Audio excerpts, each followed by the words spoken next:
पुराने शहर के किनारे घने नीम और पीपल के पेड़ों के बीच एक जर्जर घर खड़ा है। दीवारों पर सीलन की काली लकीरें, टूटी खिड़कियां और घर के भीतर एक ऐसी ठंडक जो मौसम की नहीं बल्कि किसी अनकही मौजूदगी की लगती है। इसी घर में रहते हैं अमित और उसकी छोटी बहन नंदिनी। माता पिता की मौत के बाद दोनों अकेले यहीं रह गए हैं। दिन के उजाले में यह घर साधारण लगता है, शांत, लगभग बेगुनाह। लेकिन जैसे ही रात उतरती है घर का मिजाज बदल जाता है। पहली रात अमित को लगता है नंदिनी जाग रही है। उसके कमरे से हलचल की आवाज आती है। उधर नंदिनी को लगता है भैया अभी सोए नहीं है। वह दीवार पर उनकी परछाई चलते देखती है, लेकिन सच्चाई यह थी कि दोनों गहरी नींद में थे। एक रात तेज बारिश हो रही थी, बिजली चमकी और पूरा घर एक पल के लिए उजाले में नहा गया। अमित की नींद खुल गई। सीने में अजीब सी घबराहट थी। उसे ऊपर की मंजिल से किसी के पैरों की आहट सुनाई दी। उसका दिल जोर जोर से धड़कने लगा। धीमी आवाज में उसने पुकारा, नंदिनी। कोई जवाब नहीं। फिर दरवाजे के बाहर वही आहट। अमित पसीने से भीगा हुआ उठ बैठा। घड़ी पर नजर पड़ी, 3:17 सुबह। उसी वक्त नीचे वाले कमरे में नंदिनी की भी नींद टूट गई। उसे लगा कोई उसकी अलमारी खोल रहा है। लकड़ी की चरमराहट, पुराने नाखूनों जैसी खरोंच की आवाज। कांपती आवाज में वह बोली, भैया। और फिर चारों ओर सन्नाटा।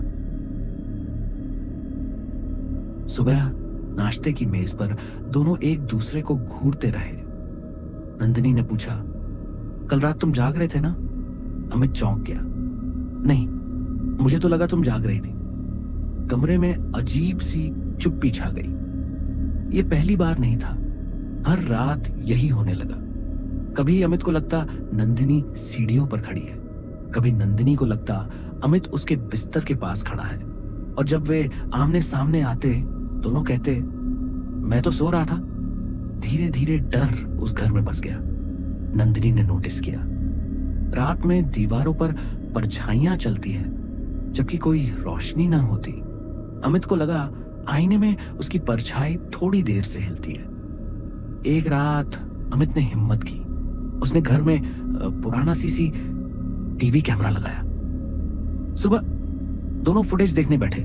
पहला घंटा कुछ नहीं, दूसरा घंटा अब भी कुछ नहीं, और फिर 3:17 सुबह।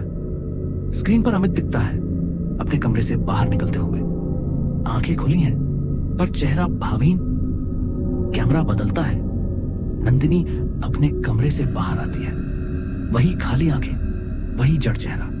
दोनों सीढ़ियों पर मिलते हैं। एक दूसरे के पास से ऐसे गुजर जाते हैं जैसे देख ही ना रहे हो। अमित का गला सूख जाता है। अगली क्लिप, सीढ़ियों के नीचे अंधेरे में एक तीसरी परछाई खड़ी है। लंबी, टेढ़ी, सिर अस्वाभाविक रूप से झुका हुआ, और वह मुस्कुरा रही है। नंदिनी चीख पड़ती है। स्क्रीन बंद हो जाती है। दोनों पुराने कागजात ढूंढते हैं। एक फटी पुरानी डायरी मिलती है। पिछले मालिक की। डायरी में लिखा था, रात में घर जागता है, जो सोते हैं वे खुद नहीं रहते, घर उनके शरीर उधार लेता है। एक और लाइन, अगर वे आमने सामने आ गए तो घर को नया मालिक मिल जाएगा। आखिरी पन्ने पर तारीख, आज से ठीक 20 साल पहले। और नीचे लिखा, हम दोनों भाई बहन अब ज्यादा दिन नहीं। वाक्य अधूरा। उस रात अमित ने तय किया वह जागता रहेगा। घड़ी चलती रही। 2:59, 3:05, 3:12, 3:17 होते ही उसकी आंखें भारी होने लगी। फिर भी अंधेरा छा गया। जब आंखें खुली वह सीढ़ियों पर खड़ा था। सामने नंदिनी थी। आंखें खुली लेकिन वह नंदिनी नहीं थी। पीछे से एक ठंडी आवाज आई, अब देख सकते हो आप तुम्हें कैसे चाहते हैं।